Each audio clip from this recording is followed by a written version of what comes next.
துபாயில் நடைபெற்ற கார் ரேஸில் வெற்றி பெற்ற கையோடு தமிழ்நாடு முதலமைச்சர் ஸ்டாலின் மற்றும் துணை முதலமைச்சர் உதயநிதி ஸ்டாலினை நடிகர் அஜித் வாழ்த்தியுள்ள சம்பவம் கவனத்தை ஈர்த்துள்ளது. தமிழ் சினிமாவின் முக்கிய நடிகராக இருப்பவர் அஜித் குமார். இவர் கடந்த சில நாட்களுக்கு முன்னர் துபாயில் நடைபெற்ற 24H கார் ரேஸில் கலந்து கொண்டார். அஜித் குமார் ரேசிங் என்ற பெயரில் இவரது குழு கலந்து கொண்ட அந்த போட்டியில் 3வது இடம் பிடித்தது.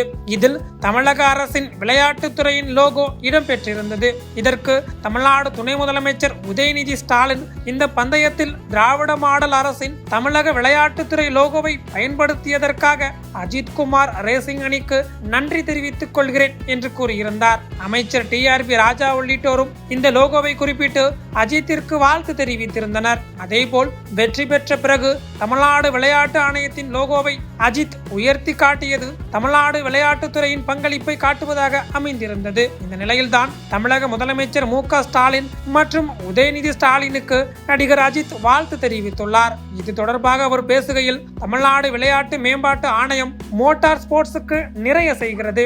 இந்தியாவின் முதல் இரவு நேர கார் ரேஸை சென்னையில் நடத்திய முதலமைச்சர் MK ஸ்டாலின் மற்றும் துணை முதலமைச்சர் உதயநிதி ஸ்டாலினின் நடவடிக்கைகள் பாராட்டுக்குரியது. இந்த முன்னெடுப்பு எங்கள் நாட்டில் மோட்டார் ஸ்போர்ட்ஸை அடுத்த கட்டத்துக்கு எடுத்துச் செல்ல உதவும் என்று பூரிப்புடன் கூறியுள்ளார் நடிகர் அஜித்.